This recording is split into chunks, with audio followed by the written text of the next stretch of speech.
हर तरफ तबाही है। किसकी ये हुकूमत है, कैसी बादशाही है। आप अपने मुजरिम को किस तरह सजा देंगे, आपकी अदालत है, आपकी गवाही है। कौन कितना काबिल है पूछता नहीं कोई, जिसके पास दौलत है उसकी वाह वाही है। मेरे दोस्तों, मुजम्मिल हयात साहब आपसे रुखसत हुए। अब हमारे आखिरी मुकर्रिर, हमारे जलसे की आबरू, हमारे जलसे की आन शान पहचान, साहिब निस्बत जनाब हजरत मौलाना इरफान साहब मुबल्लिग दारुल देवबंद के कीमती बयान को सुनना है। आम हाज़रीन जलसा, पर्दा नशीन, ख़वातीन इस्लाम, अल्लाह ताला की मेहरबानी, उसका एहसान और करम है। आज का ये अजीमुशान इजलास जो इस इदारे की जानिब से दस्तारबंदी के उन्वान पर मुनाकिद किया गया, आपने बहुत सारे उलमाए किराम का बयान और शुअरा का कलाम समाअत फरमाया। अब रात के 2 बज चुके हैं। जब रात के 2 बज जाते हैं तो फिर बचने वाले कुछ ही लोग बचते हैं। उस वक्त में बोलने वाला भी सोचने पर मजबूर होता है और सुनने वाले भी सुनने के लिए अपने आप को आमादा करने पर मजबूर होते हैं। मगर बहरहाल ये जलसे का एक निज़ाम है, इंतज़ाम है। हम सब उसकी दावत पर यहाँ आए हैं। इसलिए मैं आप लोगों से एक बात पूरी जिम्मेदारी के साथ अर्ज करना चाहता हूँ। शर्त यह है कि आप तवज्जो और ध्यान के साथ हमारी बात समाअत फरमाएं कि मैं कहना क्या चाहता हूँ। आदमी जब दीन की बात मुतवज्जे होकर सुनता है तो बात समझ में आती। जब बात समझ में आती है तो अमल करने का जज्बा, दाइया शौक दिल में पैदा होता। और अगर उसने बात सुन लिया मगर बात समझ नहीं सका तो सुनने का सवाब मिल जाता है, अमल करने की तौफीक नहीं मैसर आती। इसलिए हमेशा हर मुसलमान मर्द औरत को अपने आप को दीन का मुहताज समझना चाहिए। हम दीन के मुहताज हैं, दीन हमारा मुहताज नहीं। हम दीन के मुहताज हैं, दीन हमारा मुहताज नहीं है। इसलिए दीन की बात तवज्जो के साथ सुनना चाहिए। ये हमा चलत फिरत उठक बैठक ये दीनी मजलिस की अदब के खिलाफ बात। एक मर्तबा नबी करीम सल्लल्लाहु अलैहि वसल्लम की मजलिस में अल्लाह के पैगंबर अलैहिस्सलाम की बीवियां तशरीफ फरमा थी, यानी अज़वाजे मुतहरात उम्महातुल मोमिनीन। नबी की बीवियों में से एक बीवी ने सवाल किया कि अल्लाह के पैगंबर ये बताइए, आपकी मौजूदा बीवियों में सबसे पहले किसका इंतकाल होगा? तो अल्लाह के नबी ने जवाबन इरशाद फरमाया, कुन्न अतवलु यदन, जिसका हाथ लंबा होगा उसका इंतकाल पहले होगा। अब नबी की बीवियों ने आपस में हाथ नापना शुरू किया। किसी ने धागा लेकर हाथ नापा, किसी ने लकड़ी लेकर हाथ नापा, किसी ने दीवार से हाथ टेक कर नापा। जब नबी की बीवियों ने आपस में हाथ नपव्वल किया तो पता चला हजरत सौदा रज़ी अल्लाह ताला अन्हा का हाथ सबसे लंबा। तो नबी की बीवियों ने समझा कि सबसे पहले हजरत सौदा का इंतकाल होगा, मगर मामला उसके खिलाफ हुआ। सबसे पहले हजरत ज़ैनब का इंतकाल हुआ। अब नबी की बीवियां सोच में पड़ गईं कि नबी ने कहा था जिसका हाथ लंबा होगा उसका इंतकाल पहले होगा, तो ज्यादा लंबा हाथ तो हजरत सौदा का है, इंतकाल उनका पहले होना चाहिए। इंतकाल हुआ हजरत ज़ैनब का पहले। इसका साफ मतलब ये है कि हमने नबी के फरमान का सही मतलब नहीं समझा। अगर हाथ की लंबाई से गोश्त हड्डी वाले हाथ की लंबाई मुराद होती तो पहले हजरत सौदा का इंतकाल होना चाहिए। हजरत ज़ैनब का इंतकाल ये बताता है कि हाथ की लंबाई से गोश्त हड्डी वाले हाथ की लंबाई मुराद नहीं। दोबारा नबी की बीवियां बैठी नबी के जवाब पर गौर करने के लिए कि हाथ की लंबाई से नबी की मुराद क्या। तो एक बीवी ने कहा कि अहले अरब सखावत के मौके पर हाथ की लंबाई का जुमला इस्तेमाल किया करते हैं, और नबी की बीवियों में हजरत ज़ैनब मदीना की गलियों में उम्मुल मसाकीन के नाम से याद की जाती थी।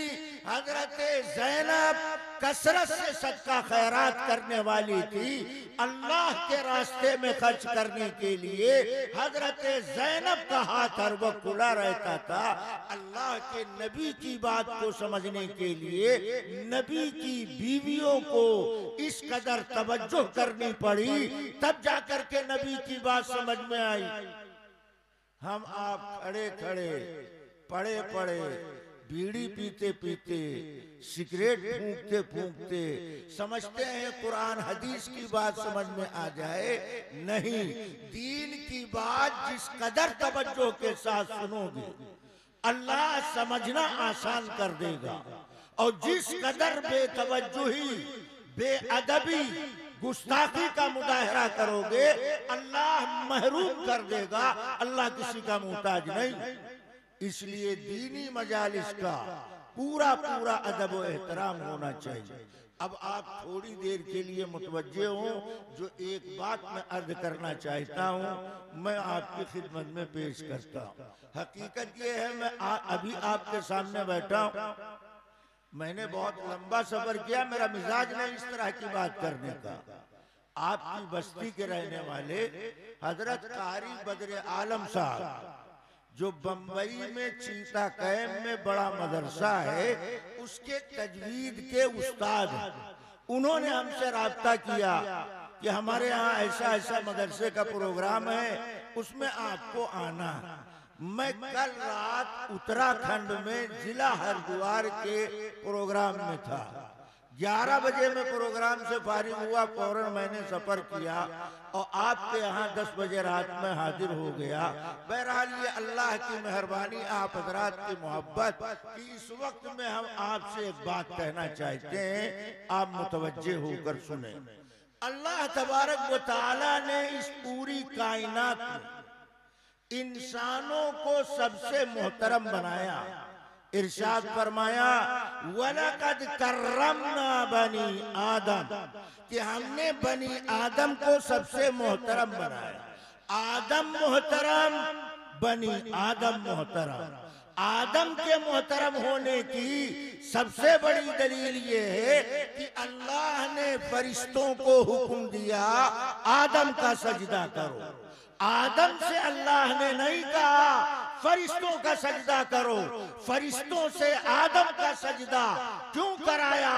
इसलिए कि जब आदम को पैदा करने का इरादा अल्लाह ने जाहिर फरमाया तो फरिश्तों ने इंसान की तखलीक पर यह सवाल खड़ा किया था कि ये खुरेश कौम है, ये फसाद मचाने वाले हैं, ये खून बहाने वाले हैं। आपकी तस्बीह के वास्ते, आपकी तकदीस के वास्ते, आपकी हमदो सना के लिए हम फरिश्तों की जमात काफी है।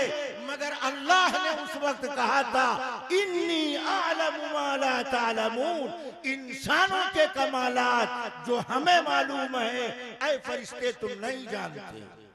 उनको एहसास दिला दिया कि आदम हमने उसको बहुत मोहतरम बनाया। आदम के अफजल होने की, इंसानों के आला होने की दूसरी दलील ये, दुनिया में जितनी मखलूकात, परिंद हो चरिंद, परिंदे फल खाते हैं, चरिंदे घास खाते हैं, जितनी मखलूक है हर मखलूक मुफरद गिदा इस्तेमाल करती। इंसान मुरक्कब गिदा इस्तेमाल करता। इंसान के अलावा कोई मखलूक मुरक्कब गिदा इस्तेमाल नहीं करती है। ये कमाल अल्लाह ने इंसानों को अता फरमाया।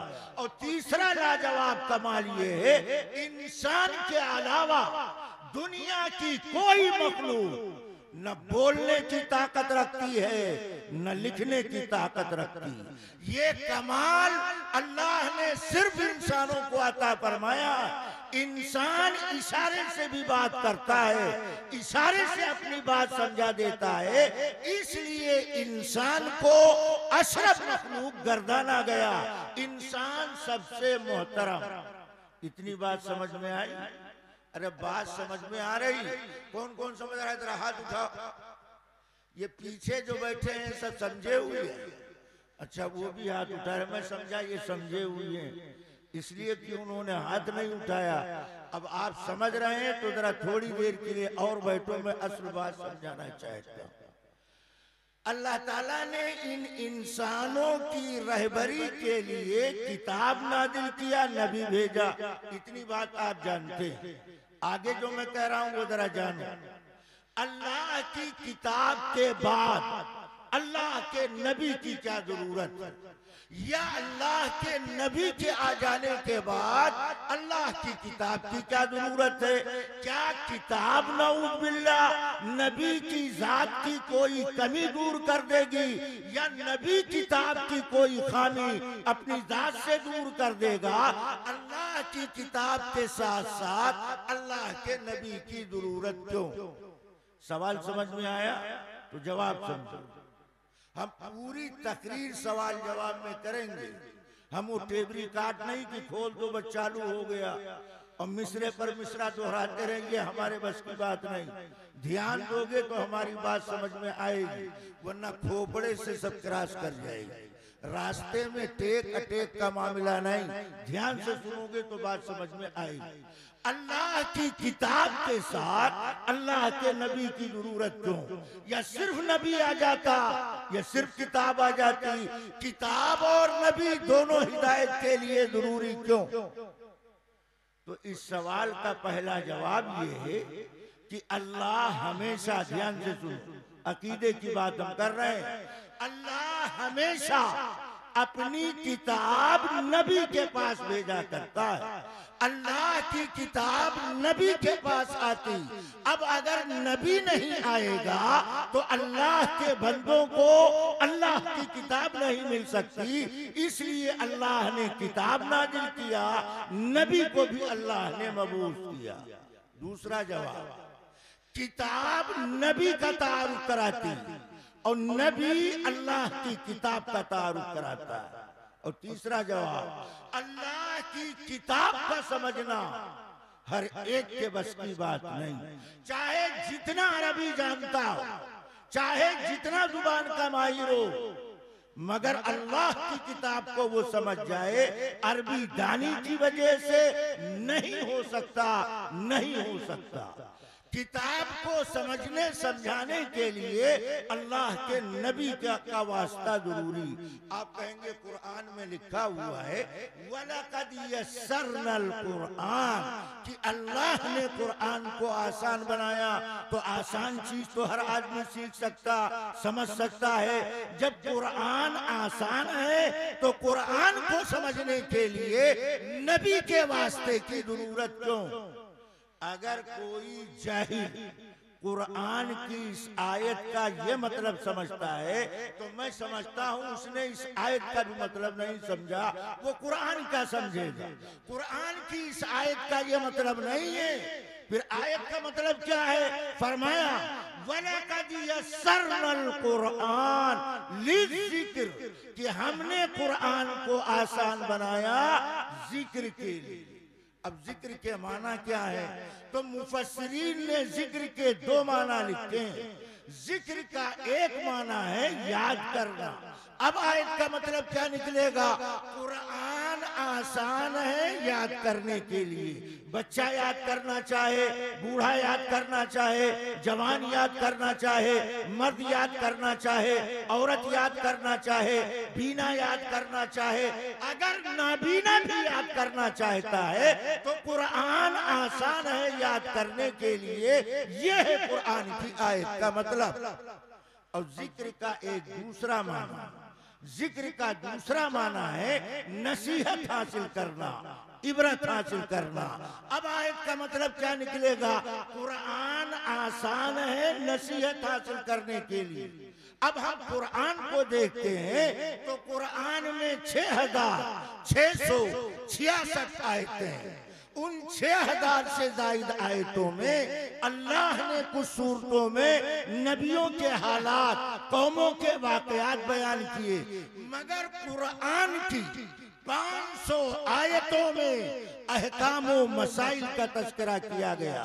कुरान में तहारत का मसला, तयम्मुम का मसला, वजू का मसला, नमाज का मसला, रोजे का मसला, हज का मसला, ज़कात का मसला, तिजारत का मसला, निकाह का मसला, तलाक का मसला, रिज़ात का मसला, चांद का मसला, ईला का मसला, हलाले का मसला, तलाक का मसला, सारे मसाइल कुरान के अंदर बयान किए गए। कुरान में 500 आयतें वो हैं जिनमें अहकामात व मसाइल बयान किए गए। उन अहकामात व मसाइल का समझना आसान नहीं है, इसलिए नबी से वास्ता राब्ता जरूरी है। बगैर नबी के वास्ते के अल्लाह के कलाम की मुराद को समझा नहीं जा सकता, इन मसाइल पर अमल नहीं किया जा सकता। इसलिए अल्लाह ने नबी भेजा और किताब भेजी। साथ साथ नबी जितने आए सब इंसानों में से आए। मैंने सूरह नहल की जो आयत पढ़ी, उस आयत में यही सवाल कायम किया गया, उसका जवाब दिया गया। मक्का में जब मुहम्मदुर रसूलुल्लाह सल्लल्लाहु अलैहि वसल्लम ने अपने नबी होने का ऐलान किया तो अबू जहल उनके चेलों ने ये सवाल खड़ा कर दिया कि आप हमारी तरह इंसान हैं, बशर हैं, आप नबी कैसे हो सकते हैं? अगर अल्लाह को नबी बनाकर किसी को भेजना था तो अल्लाह किसी फरिश्ते को नबी बनाकर भेजता, फरिश्ता नबी बनकर के आता तो वो बात तो समझ में आती है। आप हमारी तरह इंसान, अब्दुल्लाह के बेटे मोहम्मद, तुम अपने आप को अल्लाह का नबी कहते हो, इंसान अल्लाह का नबी कैसे हो सकता? कुरान पढ़ो, कुरान। अखबार पढ़ करके दीन समझना चाहते हो?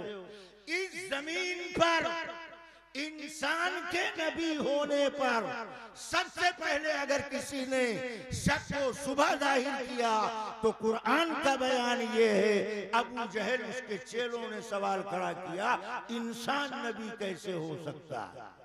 तो अल्लाह ताला ने जवाब देने का तरीका बदल दिया। अल्लाह ने कहा अहले जिक्र से जाकर के पूछो। उस जमाने के अहले जिक्र तौरात वाले, ज़बूर वाले। तौरात जिस पर आई है वो मूसा नबी है, इंजील जिस पर उतरी है वो ईसा नबी है। इन किताबों पर ईमान रखने वाले मौजूद हैं। इनसे जाकर के सवाल करो कि मूसा इंसान है या फरिश्ता, ईसा इंसान है या फरिश्ता। ये नबी आकर बनकर जा चुके हैं। जब इससे पहले हमने नबी इंसानी जमात से बनाया तो अब फरिश्ते के नबी बनाने का सवाल कहां से पैदा होता? मगर अबू जहल खोपड़ा खराब किस्म का आदमी, इल्म से जाहिल, इंटरनेशनल जाहिल अबू जहल कहता है फरिश्ता नबी बनकर आता। इस अहमक से पूछो कि अगर फरिश्ता नबी बनकर आता तो फरिश्ता रोजा रखने का तरीका तो बता सकता था। क्यों? फरिश्ते खाते पीते नहीं, तो फरिश्ता नबी रोजा रखने का तरीका तो बता सकता था। इफ्तार करने का तरीका कैसे बताता? फरिश्ते खाते पीते तो है नहीं, जब खाते पीते नहीं है तो इफ्तार सहरी का तरीका फरिश्ता नबी कैसे बता सकता था? फरिश्ता ब्याह शादी निकाह नहीं करता है। अगर फरिश्ता नबी बनकर आता तो मियाँ बीवी के हुकूक की अदायगी का तरीका फरिश्ता नबी कैसे बता सकता था? जब जमीन पर इंसान बसते हैं तो इंसानी हालात से वाकिफ, इंसानी मसाइल की जरूरत का एहसास इंसान नबी कर सकता है, फरिश्ता नबी नहीं कर सकता। इसलिए अल्लाह ने हमेशा नबी जिनको बनाया उसका इंसान होना जरूरी बताया। और कुरान की इस आयत में नबी की दूसरी शर्त अल्लाह ने बयान किया। इरशाद फरमाया वमा अरसलना मिन क़ब्लिका इल्ला रिजालन। नबी के लिए इंसान होना शर्त है और नबी के लिए मर्द होना शर्त है। मालूम क्या हुआ? कुरान ने ये अकीदा क्लियर किया कि औरत भी अगरचे इंसान है, जैसे मर्द इंसान ऐसे औरत भी इंसान, मगर नबी के लिए सिर्फ इंसान होना काफी नहीं है, नबी के लिए इंसान होना भी शर्त है और नबी के वास्ते मर्द होना भी शर्त। ये रिजालन की कैद लाकर अल्लाह ने बताया कि नबी हमेशा मर्दों में से आएगा, किसी औरत को नबूवत का मकाम नहीं दिया जाएगा। यहाँ बड़ी तादाद में औरतें आई हैं। अब आपके जहन में सवाल आएगा कि औरत को नबूवत क्यों नहीं दी गई, जबकि औरत भी इंसान है जैसे मर्द इंसान, मर्द को नबूवत दी गई, औरत को नबूवत क्यों नहीं दी गई? इस सवाल का मैं जवाब देता हूँ। मैं 3 जवाब दूंगा, जरा ध्यान से सुनो। औरत को नबूवत क्यों नहीं दी गई? नबी सारे मर्दों में से क्यों आए? कम इल्म किस्म के लोग जो दारुल उलूम में इल्म हासिल नहीं करते, घूमुल उलूम में इल्म हासिल करते हैं। दारुल उलूम में इल्म हासिल करेंगे तो इल्म की बातें उनको मालूम होंगी, इस्लामी अकाइद मालूम होंगे, इस्लाह का तरीका मालूम होगा। और घूमुल उलूम में दाखिला लेंगे तो घूम फिर करके साल पूरा करके घर वापस आ जाएंगे, न अकीदा जानता है न अमल जानता। दारुल उलूम में पढ़ने से इस्लामी अकाइद का पता चलता है, शरई मसाइल का पता चलता है। और घूमुल उलूम में दाखिला लेने से घूम फिर कर घर वापस आ जाता है, जैसे गया था वैसे वापस आया। औरत को नबूवत क्यों नहीं दी गई? कुरान से पूछना चाहिए। जब कुरान ने ये सवाल कायम किया तो कुरान इसका जवाब भी हमको बताएगा। औरत को नबूवत क्यों नहीं दी गई? घूमुल उलूम में पढ़ने वाले बोल देते हैं हजरत हव्वा अलैहिस्सलाम, हजरत मरियम अलैहिस्सलाम। ये मरियम हव्वा कोई नबिया है? अलैहिस्सलाम का जुमला, अलैहिस्सलाम का लक़ब नबियों के लिए इस्तेमाल किया जाता। जब ये नबिया नहीं है तो इनके लिए नबी का लक़ब कैसे इस्तेमाल कर रहे हो? ज्यादा से ज्यादा इनको रज़ी अल्लाहु अन्हा कह सकते हो। अलैहिस्सलाम बोलने का कोई जवाब पैदा नहीं होता, इसलिए कि अलैहिस्सलाम का लक़ब ये अंबिया मलाइका के लिए खास कर दिया गया। सहाबी के लिए अलैहिस्सलाम का जुमला नहीं बोला जाता है, तो गैर नबिया के वास्ते अलैहिस्सलाम के जुमले का इस्तेमाल कैसे सही हो सकता? औरत को नबूवत क्यों नहीं दी गई? पहला जवाब, नबी के लिए जरूरी कि नबी अल्लाह के अहकामात को अल्लाह के बंदों के दरमियान मजमे आम में अलल ऐलान पेश करता। नबी मजमे आम में अल्लाह के अहकामात को अलल ऐलान पेश करता है। अगर औरत को नबूवत दी जाती तो औरत को पाबंद बनाया जाता, मजमे आम में अलल ऐलान खुल्लम खुल्ला अल्लाह के अहकामात को पेश करो। जबकि औरत के लिए पर्दा उसकी ईमानी जिंदगी की निशानी है। पहले दिन उसको बेपर्दा होना पड़ता, इसलिए औरत को नबूवत नहीं दी गई।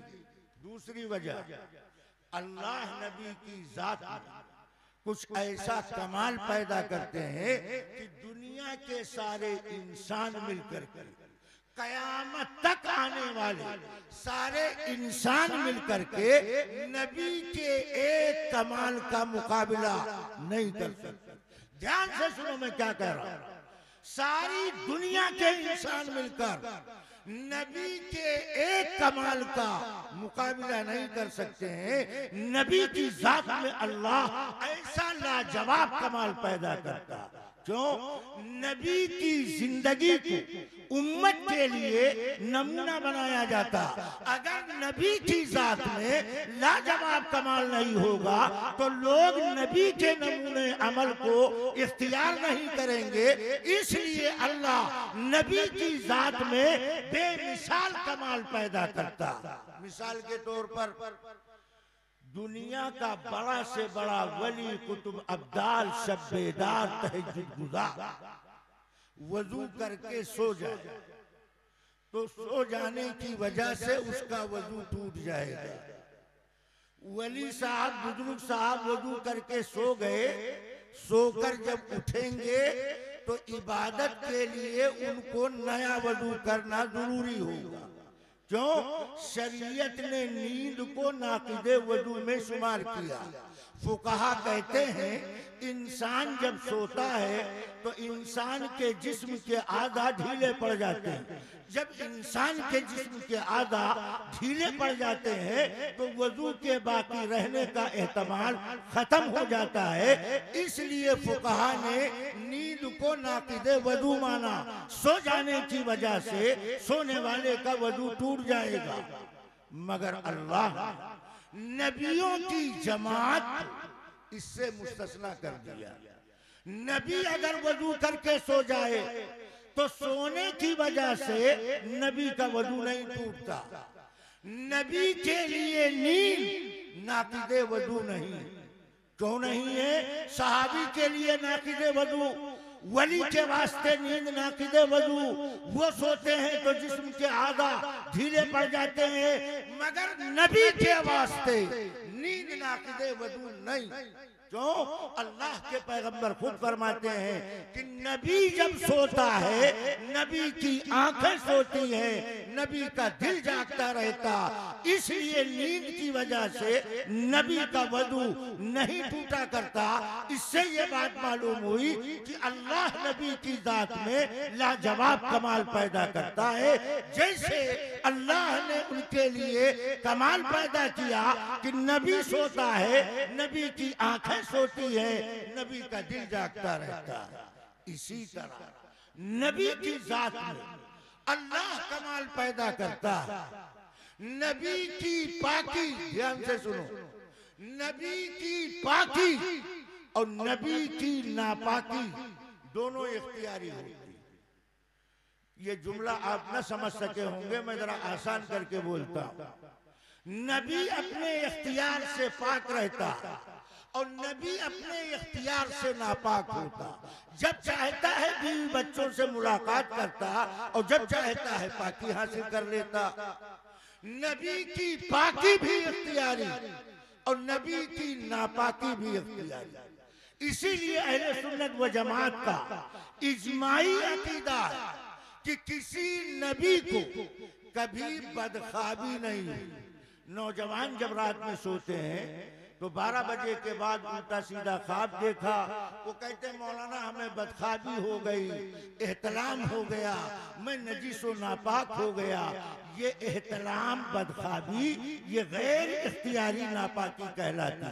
जवान नापाक न होना चाहे, वो अपने आप को नापाकी से बचा नहीं सकता, इसलिए कि उसके इख्तियार में नहीं।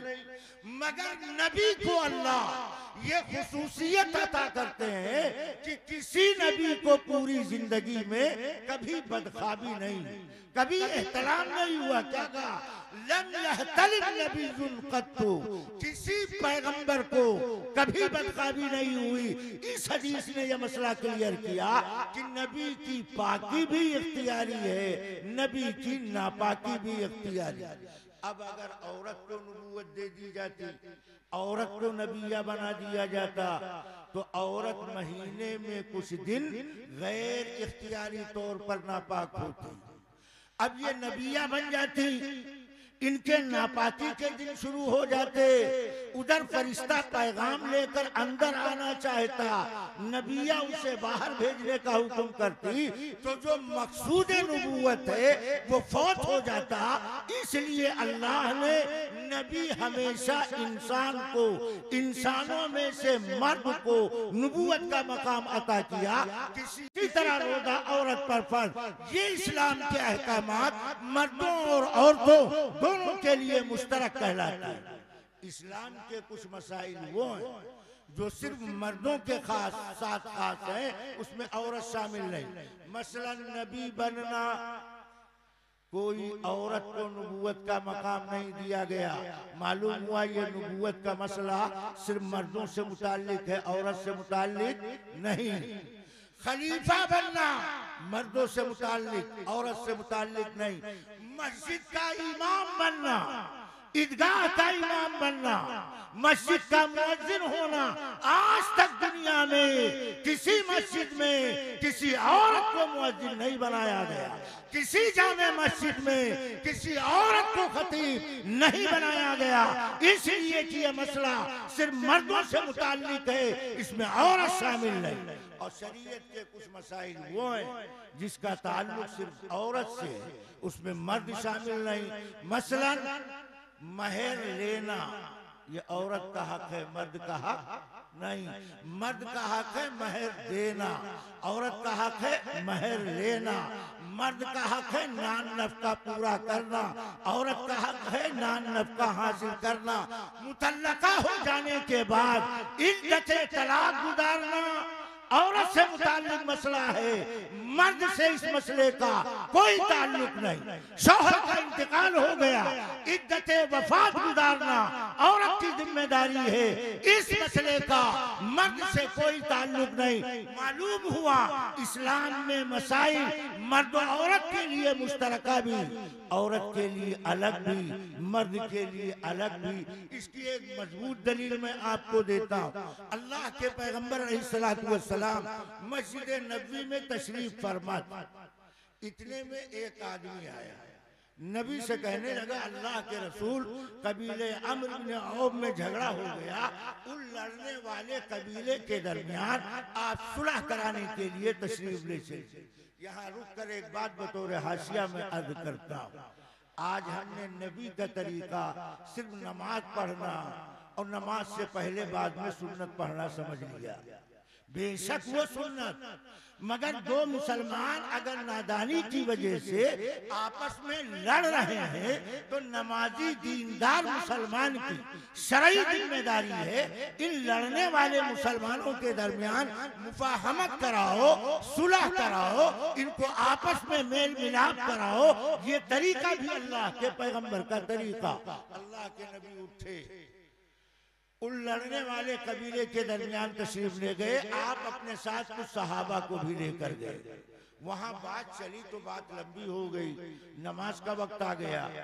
हजरत बिलाल ने मस्जिद नबवी में अजान दे दिया, जमात का वक्त हो गया, सारे सहाबा मस्जिद नबवी में आ गए, मगर न नबी आए न वो सहाबा आए जो नबी के साथ सुलह कमेटी में गए हुए। जब जमात का बिल्कुल वक्त बिल्कुल करीब आया तो हजरत बिलाल ने आहिस्ता से सिद्दीक़ अकबर से अर्ज किया, अबू बकर, आका के आने में ताखीर हो रही है, इसलिए हमारी राय है कि आप लोगों को नमाज पढ़ा दें। सिद्दीक अकबर ने कहा, बिलाल अगर तुम्हारी ये राय है तो मैं लोगों को नमाज पढ़ाए देता। सिद्दीक अकबर नबी के मुसल्ले पर नमाज पढ़ाने के लिए खड़े, नमाज शुरू हो गई। अल्लाह के नबी तशरीफ ले आए, सब में आकर नबी खड़े हो गए। अगल बगल सहाबा ने नबी की आमद को महसूस कर लिया। नमाज की हालत में चंद सहाबा ने जोर से ताली बजाई, मगर सिद्दीक अकबर को ताली की आवाज सुनाई न पड़ी। ये नमाज है सिद्दीक अकबर की। सहाबा ने ये महसूस किया कि अबू बकर को ताली की आवाज सुनाई नहीं पड़ी, इसलिए कुछ और सहाबा ने मिलकर जरा जोर से ताली बजाई।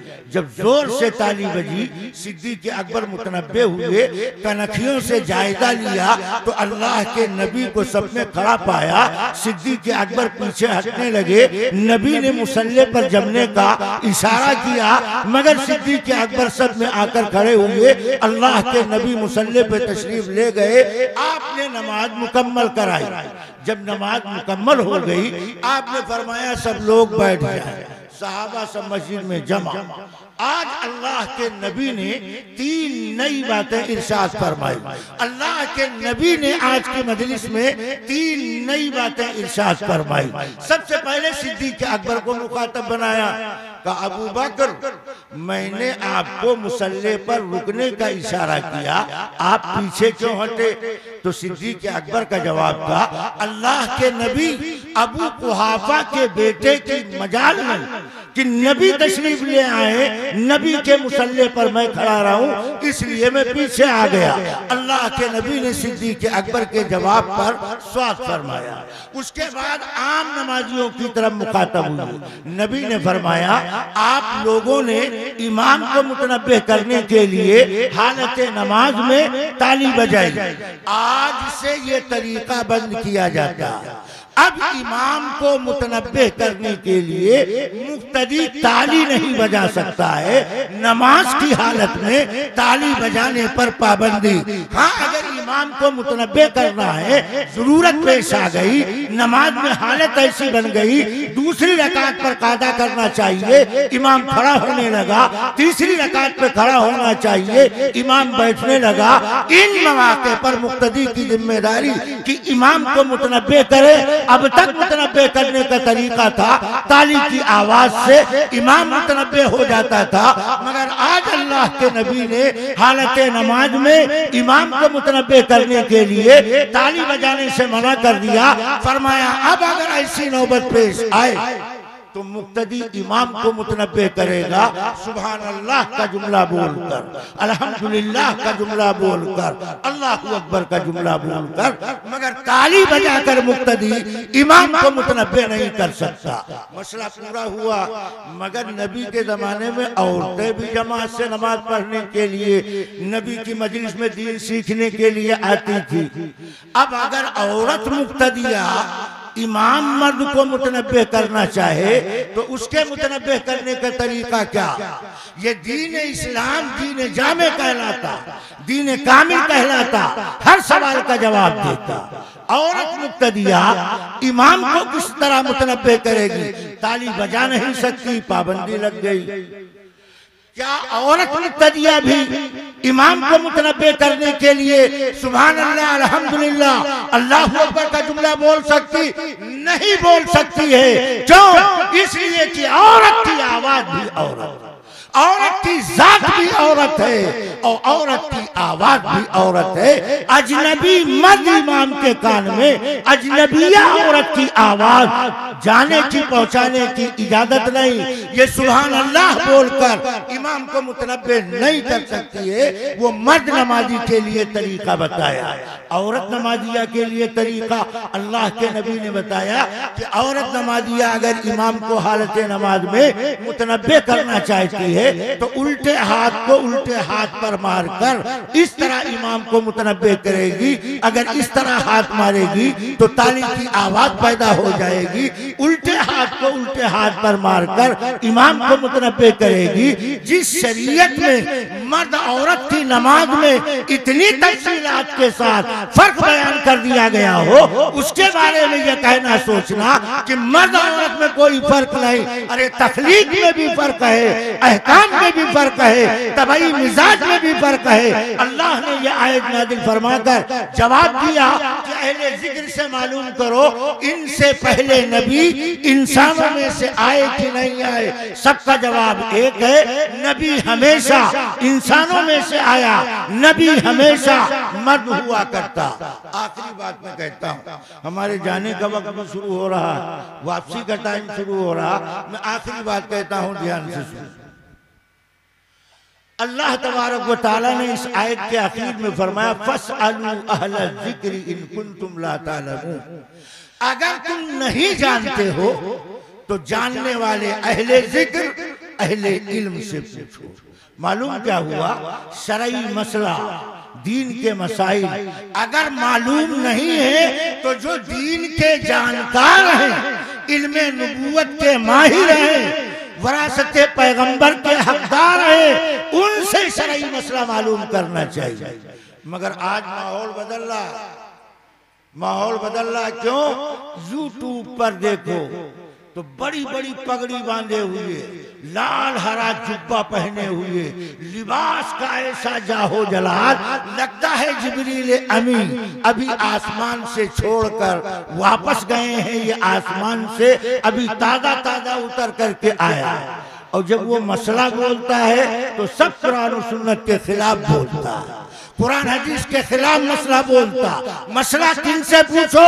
कुरान कहता है फसलू अहल ज़िक्र इन कुंतुम ला तालमून।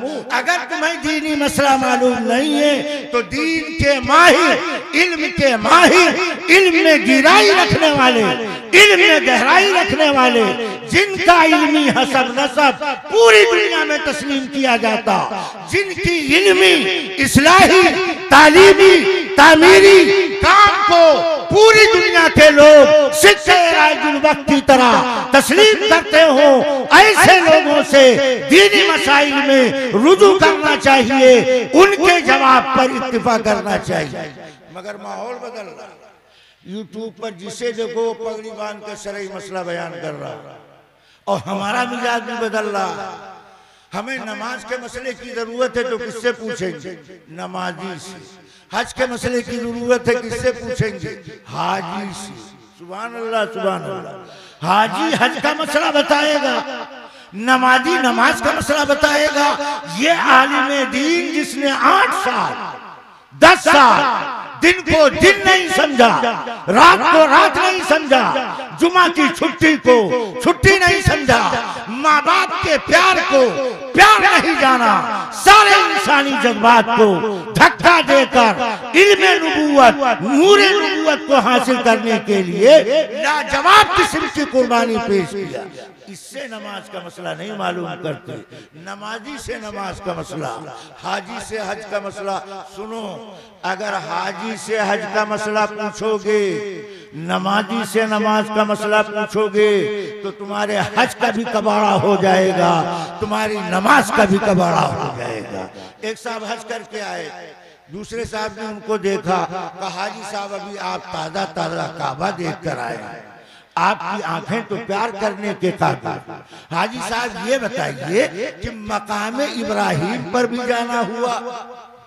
हाजी साहब का जवाब जो ताजा ताजा रिटर्न हुए। हाजी साहब कहते हैं रोजाना शाम को इब्राहिम भाई होटल में मिला करते थे। वो पूछ रहा, हाजी साहब मकामे इब्राहिम पर गए हो? एक मुकद्दस मकाम है सहले हरम में, जहाँ तवाफ के बाद नमाज अदा की जाती। ये जालिम हाजी कहता है इब्राहिम भाई रोजाना होटल में मिला करते थे। ऐसे हाजी से हज का मसला पूछोगे, हज का कबाड़ा हो जाएगा। नमाजी साहब मस्जिद से आए, दूसरे नमाजी साहब ने कहा आप तो माशाअल्लाह नमाजी, नमाज के मसाइल आपको बहुत मालूम। कहने लगे जी हाँ, मैं बहुत सारे मसला जानता। तो उन्होंने पूछा आप जमात से नमाज क्यों नहीं पढ़ते, आप अकेले क्यों पढ़ते? तो कहने लगे कुरान में लिखा है अकेले नमाज पढ़ो, जमात से नमाज ना पढ़ो। अब बताओ दुनिया में जो जामे मस्जिद बनी है सब फालतू। कहा कुरान में लिखा है अकेले नमाज पढ़ो, जमात से नमाज ना पढ़ो। कहा कहाँ लिखा है? कहा साफ क्लियर लिखा है। कहा मैं पढ़ता हूँ, अल्लाह कहता इन्ना सलात तन्हा। कहा देखो साफ कुरान में लिखा है नमाज बेशक तन्हा। एक है उर्दू वाला तन्हा, कुरान में अरबी वाला लफ्ज तन्हा लिखा। उर्दू में जब लफ्ज तन्हा लिखा जाता तो तानून के बाद छोटी हा खड़ा अलिफ। उर्दू में लफ्ज तन्हा के माने अकेला, और कुरान खोल कर देखिएगा वहां लफ्ज तन्हा लिखा हुआ है तानून छोटी हा, उसके बाद छोटी या, छोटी या के पेट में खड़ा अलिफ। ये अरबी का लफ्ज तन्हा है, इसके माना रोक देना, इसके माना टोक देना। इस जालिम ने लफ्ज कुरान का लिया, माना उर्दू का सप्लाई कर दिया। ऐसे नमाजी से अगर नमाज का मसला पूछोगे तुम्हारे नमाज का कबाड़ा हो जाएगा। इसलिए मुसलमानों इन दीनी मदारिस को, उलमा को, हुफ्फाज को मोहब्बत प्यार की नजर से देखो। अल्लाह ने इनको अच्छा नसीबे वाला बनाया। ये 22 बच्चे जो इस मदरसे से हाफिज़े कुरान बने, जितने लोग आए और आते जाते रहेंगे, मैं कहता हूँ पूरे इलाके के लोगों की जायदाद मनकूला गैर मनकूला को एक पलड़े में रख दो और एक हाफिज़े कुरान को दूसरे पलड़े में बिठा दो, तो सबकी जायदाद मनकूला गैर मनकूला सब मिलकर पलड़ा उठा रहेगा, हाफिज़े कुरान का पलड़ा झुका रहेगा। इसलिए कि हाफिज़े कुरान को तोड़ने के लिए इस दुनिया में आज तक न कोई कांटा तैयार हुआ, न कोई बाट तैयार किया गया। इनकी अजमत को नापने के लिए दुनिया में आज तक कोई आला तैयार नहीं किया गया। इनका सीना लौहे महफूज का नमूना, इनका सीना साहिब ईमान का सीना। अगर सीने में ईमान नहीं होगा दौलत कुरान ठहर नहीं सकता है। ये हुफ्फाज़े किराम दुनिया में इस बात की पहचान है कि अल्लाह ने इनके सीने को ईमान के वास्ते मुंतखब किया। ईमानदार सीने को हिफाजत कुरान के वास्ते अल्लाह ने मुंतखब किया। हाफिज़े कुरान के सीने को अल्लाह ने लौहे महफूज का नमूना बनाया, लौहे महफूज का नमूना बनाया। जैसे लौहे महफूज में किसी शैतान दज्जाल का कोई हमला कामयाब नहीं हो सकता, ऐसे हाफिज़े कुरान के सीने में किसी दुश्मन कुरान का कोई प्लान कामयाब नहीं हो सकता। मैं दिल की गहराई से इन हुफ्फाज़े किराम को, इनके असातिज़ा को, मदरसे की इंतजामिया को, जलसा कमेटी को, सबको मैं दिल की गहराई से मुबारकबाद पेश करता हूँ। और जिनके बच्चे हाफिज़े कुरान बने उनके वालिदैन को मैं डबल मुबारकबाद पेश करता हूँ। आप सामईन की खिदमत में एक आखिरी गुजारिश करता हूँ, आप में से जो लोग साहिबे औलाद वो इरादा करें इंशाअल्लाह कम से कम हम भी अपने एक बच्चे को हाफिज़े कुरान बनाएंगे। और अगर आपकी औलाद नहीं तो आप यहाँ मदरसे में आकर मुफ्ती साहब से मिलकर कहिए एक हाफिज 3 साल मेहनत के बाद हाफिज़े कुरान बनता है। आप एक हाफिज़े कुरान का खर्चा अपनी जेब पर बर्दाश्त कीजिए। 3 साल तक एक हाफिज के खाने पीने का जो खर्चा होगा मैं अपनी जेब खास से अदा करूंगा। 3 साल के अखराजात हाफिज़े कुरान के आप बर्दाश्त करेंगे। अल्लाह आपको औलाद के हाफिज बनाने की तरह अजर सवाब अता फरमाएगा। मैदान क़यामत में हाफिज़े कुरान तैयार करने वालों को जो एजाज बख्शा जाएगा अल्लाह आपको भी उस एजाज से माला माल फरमाएगा। आप लोगों में से कौन लोग किस काम के लिए तैयार, जरा हाथ उठाओ, कौन कौन तैयार, हाथ उठाओ। माशाअल्लाह, आप लोग अगर एक हाफिज़े कुरान का खर्चा बर्दाश्त करते हैं, ज्यादा लंबा चौड़ा खर्चा नहीं, मामूली कीमत बनती, चंद हजार रुपए से एक साल में खर्चा आता, तो अल्लाह ताला आपको हाफिज़े कुरान बनाने वाले लोगों में शामिल फरमाएगा, वही एजाज़ मकाम आपको अता फरमाएगा। अल्लाह तबारक व तआला इन बातों पर अमल करने की तौफीक मरहमत फरमाए। व आखिरु दावाना अनिल हम्दुलिल्लाहि रब्बिल आलमीन।